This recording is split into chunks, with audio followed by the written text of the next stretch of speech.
Welcome to episode 77 of The Place of Sound. I'm your host, Natalie Hall. The Place of Sound is a show that explores the theme of space or social geography using sound and listening. Usually, we hear work produced in Vincent Androsani's fourth-year course, Comms 4501 Digital Media Production. But today we're bringing you something a little bit different.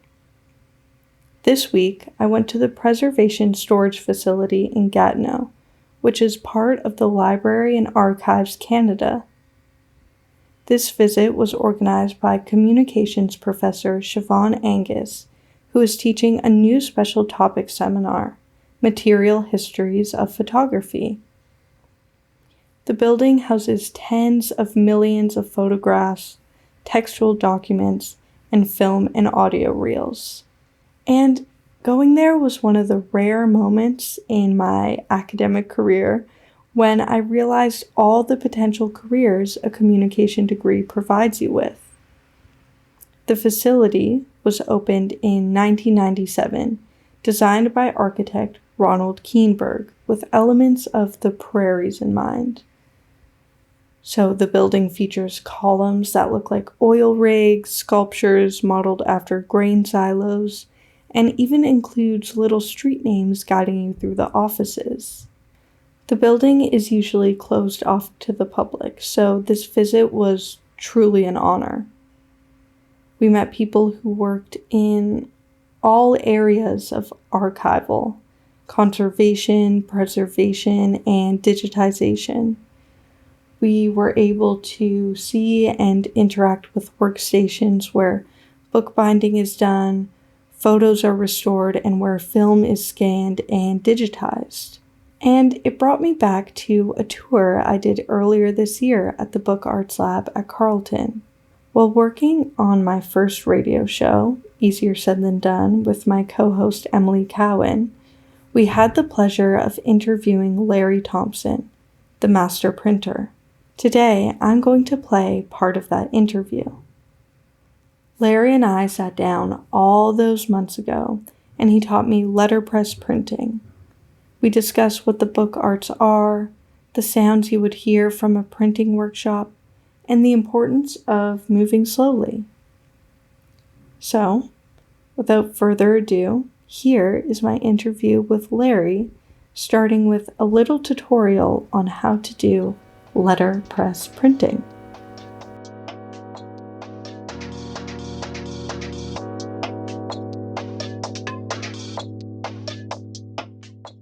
So what are we going to be doing? So we're going to be setting a line of type. Okay. And then also printing it. Typesetting goes back, of course, to Gutenberg's time. And we don't really know what his cases look like, but we know that basically his secrets proliferated so fast around Europe that probably what we have is close to what he had. This case, to describe it to your listeners, it looks like a large flat tray with intersectional little cubby holes in it, and it's full of metal type. It looks old as sin, and probably is. And that's because this is old technology, and we're just sort of turning an old machine back on and getting it to work. Mm-hmm. I was just going to say for the listeners that in this case, there's like a bunch of, what are they made of?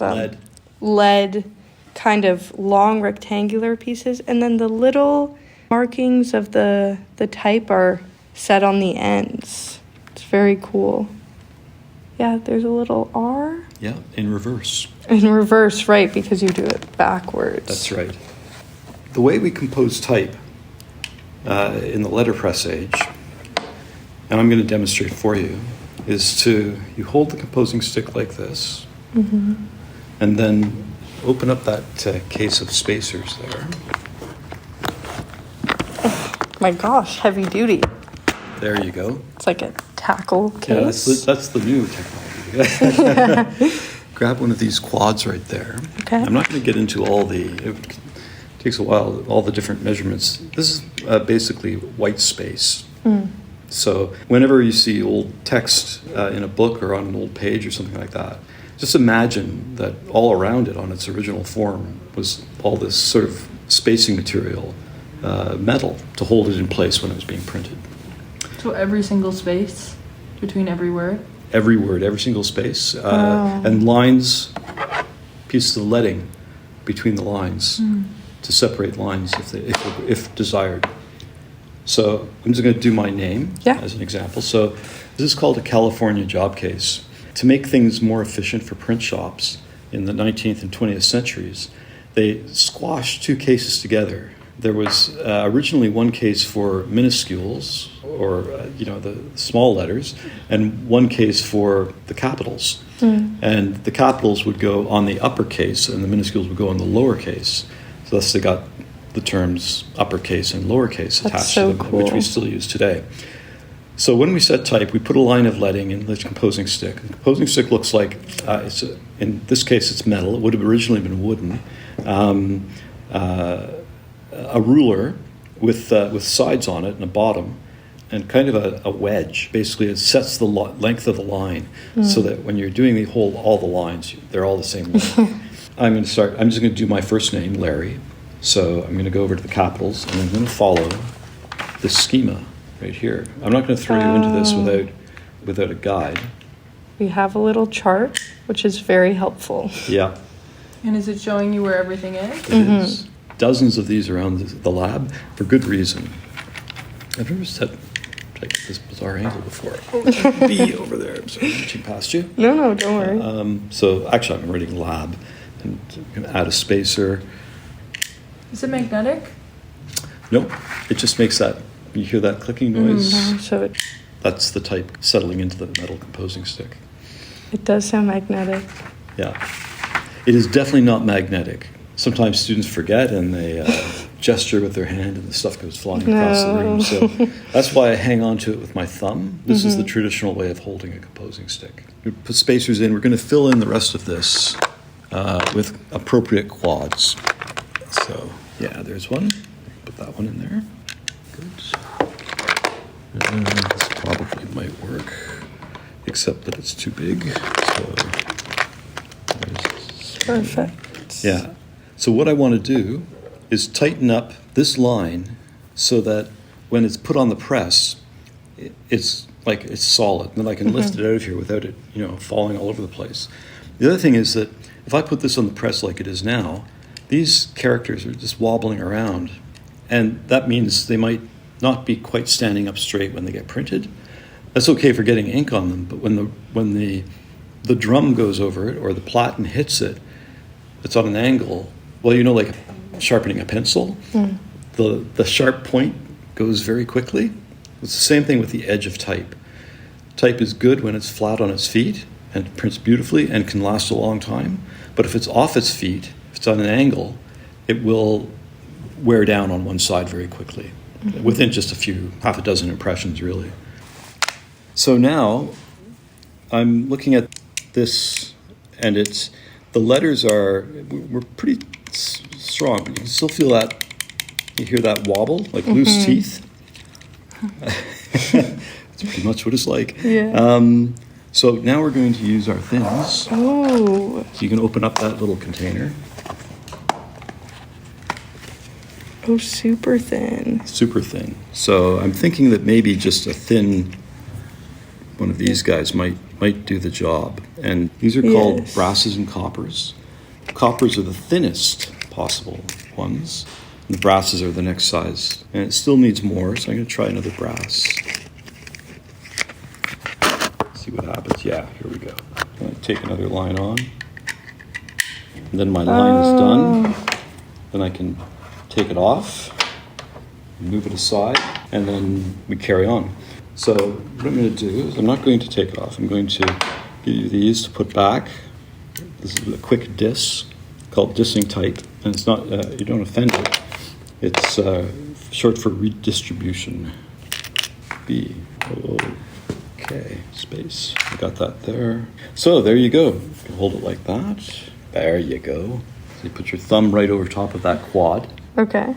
And we start with a space? No, you've got one in there already. Oh, I see. Yeah. Okay, here we go. So what you want to do is with those little guys, remember I was telling you? Stack Put them on the inside. Oh, right. Yeah. Okay, that makes sense. Yeah, so that otherwise when I take the line out, or when you take the line out, they'll still stand up. More? This really is like both an art and a science. This one's thicker. Not quite. Close but no cigar. So believe it or not, you get so fast with this, it was faster than writing. And it was also, you could make endless copies. Is that tight enough? I think so. Yep, you're good. Awesome. So we have our line done. Right. What's next? What's next is we print. So this now we have to move into the print room. Okay. So we're going to go on the other side of this press. Okay. The press is this huge metal clunky looking thing with a long bed where you unload your line of type, very anxiously in our case, and secure it into place. Above it there's a carriage with the rollers that get inked up that kind of looks like the hood of a car, and at the other end of the press there's what is called a feed table, and that's where you set your paper that you're going to print on. So we set the type, then used a small foot pedal to lift the pins and secure the paper. I'm scared because I don't drive, so any pedal is very intimidating to me. But this pedal only does one thing. Yeah. It lifts those grippers. Then we turned the press on. And this? Yeah.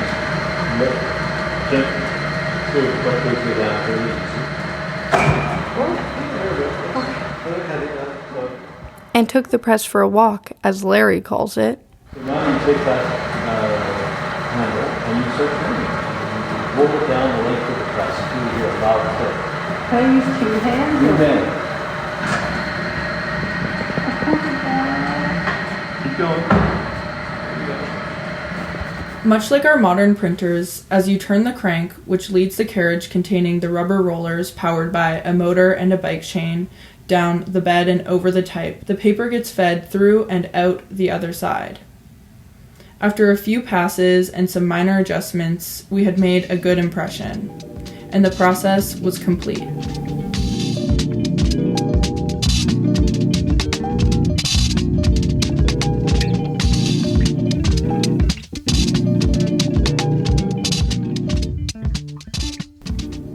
I don't know if there's some sort of record of it, but how good was Gutenberg's original press? Some people refer somewhat romantically to the Gutenberg Bible as being the most beautiful book ever made. It really was an accomplishment, considering it was the first book. And I mean, you got to understand that he was trying to fake manuscripts and make them for 1/10 of the price of a handwritten one and sell them for the same price. Oh, so it was like a making money kind of scheme? Oh, very much so. He was like the Wolf of Wall Street, I guess. But he ended up losing his shirt, and his creditors took his book before he was finished it. He had an investor come in, and he brought in a very, very talented young illuminator, to work on the book with him. The creditor's name was Fust, and there's some who say that that's the origin of the character of Dr. Faustus that Marlowe made famous, Goethe, I guess. And right as he was just halfway through, or we think somewhere at that point of printing the Bible, he lost everything. It was bankrupt. They think he was still printing. They don't know for sure. Not very many people signed their names to things in those times. So. And the records are really sketchy and scant. And we only know that all this went on because it was all in court documents. Oh, right. Wow. And but he described. It's like a lot of innovators and inventors today in the digital world, where we see startups and .coms and things like that happening, where they're very protective of their idea and what they're doing, because Gutenberg was in court early on arranging a loan, and the judge asked, "What is it you're making?" And Gutenberg replied, "It's adventure and art." And how many presses are there? Here in the lab we have 4 printing presses. It's kind of the idea is to have representing 3 different eras of printing. The iron press sort of covers 1450 to 1850 or so, when the type was still hand inked and laid on a press bed, and then you pull a big lever to bring a big platen down on top of it. And then we've got a couple of platen presses, which are sort of an industrial revolution kind of. You stand the type up instead of lie it flat in a chase, in a metal chase, metal frame. And then the paper is inserted into the press, and it basically, it's like a clamshell. It folds up and hits the type, and then it comes back at you, and you have to pull the paper out and put another one in before it closes up again. Oh my gosh. So it's like time sensitive? It's faster. It's much faster. The printer has to get into a rhythm with it. Again, long hours and fatigue can lead to accidents. The press has got, I think, more dangerous as in the 19th century. Out of the need to be It's faster. Everything's faster. It's just like today, really. Part of the reason the lab is so popular is that we sort of preach a slow process, slow down, and that it was very slow the time you took typesetting, but you probably realized that you wouldn't sit there for 15 minutes writing it out one letter at a time very carefully. Most people, I'd say, start coming up with a really interesting array of realizations when they really start to plug into it about the process, or maybe the historical aspect, the labor, the fact that you're in a room doing it with a whole bunch of other people. Sometimes you're collaborating with them. You're doing one line of a whole poem, and it's that kind of unity that you get. It's the process, the clicking noise of the type going into the composing stick is meditative. The whole process, people who do longer pieces of type, they all say that it's meditative and therapeutic. And what brought you into printing? I got a call. The then chair of the English department wanted to move a press, and it was located here in the library, and I said, I know that press. And then I said, sure, I can help you, move the press, but first we call the rugby team. I'm too old to move presses now by myself. She called back, or got in touch with me again a week or so later, saying they changed their minds. They were going to keep the press and build a book arts lab around it. I said, well, I'd be very, very interested in helping in any way I can. It's always been a dream of book artists in Eastern Ontario to have a place like this for students to go to learn about book arts. We've had other opportunities, but they always came back to us with, so, which of you has the money? And he's talking to book artists or hobbyists or whatever. And no, we don't have any money. Barely making a living.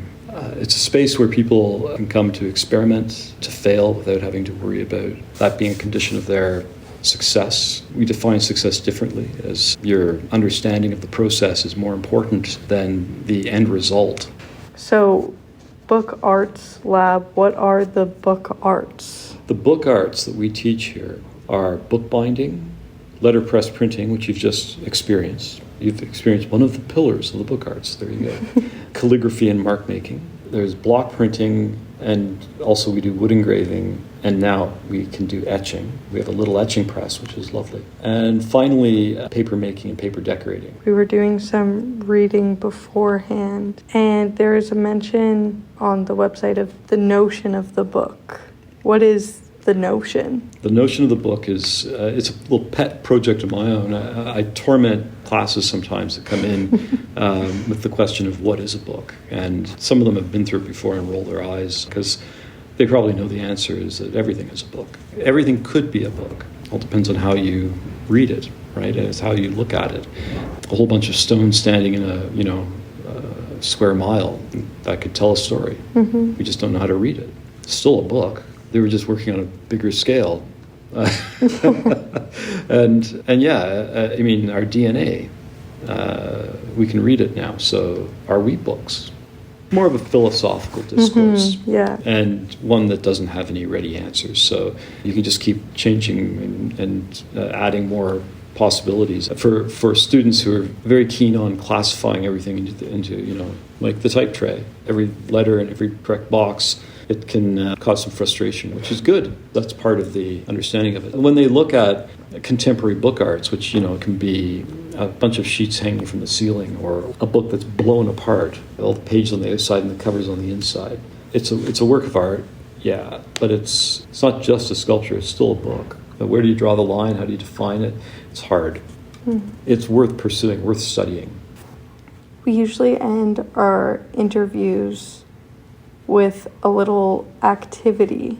and we were wondering if you had one font you could only use for the rest of your life and one font you would wipe off the face of the universe. Yeah. Which ones would they be? Yeah, I always wanted to go to a typography convention and run into the bar and shout, Comic Sans rules, and then run away really quickly before the fight breaks out, right? Chairs flying. There's one typeface that I don't like. It's well designed. It has its place in 1920s and 30s menus and calling cards and things like that. Park Avenue, every time someone sort of from an old shop or something gives me, say, I want to give you this type, it's precious to me. Park Avenue, great. We had so much Park Avenue that we packed a lot of it up, and I'm hoping that maybe I can trade it for something beautiful like Bembo. That's a beautiful face. Bembo. And if I had to choose, if I was on a desert island and I only could take one typeface, I'd take Garamond. Because it's just versatile. You can use it for everything. Take it to the Royal Ball, and you can also take it to the pub. Do you have any final thoughts? Yeah, I don't know if I really articulated the goal of the lab, which is not to turn out excellent work, but that always does happen. Mm-hmm. And we brag and we put it up on the walls and display it. It's not our goal to teach people these skills as something they're going to do for the rest of their life, although I'd say there's always one student every couple of years who drinks the Kool-Aid. Are you ready to take the oath of poverty? But what the goal is to give students who have been raised on a flat screen for their entire lives the opportunity for a tactility that is literate, that says something. And I think that the book arts are the perfect vehicle for that, and that the library is the perfect place for it. I completely agree. I was very intimidated by just the sheer amount of these tiny little lead pieces of type. And I came out of it with a very calm feeling, a feeling of, I don't know, it's spiritual almost. So I thank you for that, and thank you for having us. You're very welcome. Yeah, it's you have to do it to understand it.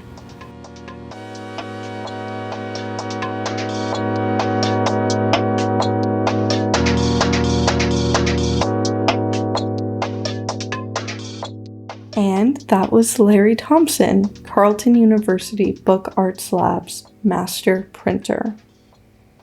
I want to thank Larry for that experience. He was so welcoming, and even months later I think about the experience. It was really phenomenal, and especially while working on Easier Said Than Done, both Emily and I were so happy to try any art form that you had to do slowly and methodically. It's a really good skill to practice in your daily life, and you get so much more out of every experience by thinking of it in that frame.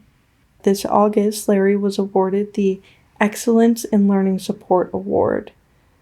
Larry was given this award for his outstanding contributions in growing the Book Arts Lab's reputation beyond campus, for his commitment to student mentorship, and for creating a welcoming and accommodating space that supports creativity for students across various disciplines. In the full cut of the episode, Larry and I discussed his view of experiential learning and why it's so important. We had a really interesting conversation about what happens when you get cognitive science students in the lab. So if you want to check that out, you can go to the Easier Said Than Done archives on CKCU. And if you want to go and see the Book Arts Labs for yourself, you can find it right in the Carleton Library. It's not open to the public, but a visit can be organized by your professor. That's it for episode 77, but a quick reminder that what we've listened to here on this show is only a fraction of the work produced in association with this project. If you're interested in checking out more, have a look at theplaceofsound.ca, where you can see writings and photos that go along with the audio work. You can also stay up to date by following us on Instagram at The Place of Sound. Keep your ear out for upcoming episodes of the show, which air on CKCU Radio every other Monday at 6:30 p.m. and are available wherever you get your podcasts. And another reminder that the CKCU funding drive is now officially over, and their goal was almost reached, just $10,000 short. The good news is they are still accepting donations, so check out our funding page, which is linked in our Instagram bio. Once again, I'm your host, Natalie Hall, and thank you for tuning in. Happy listening.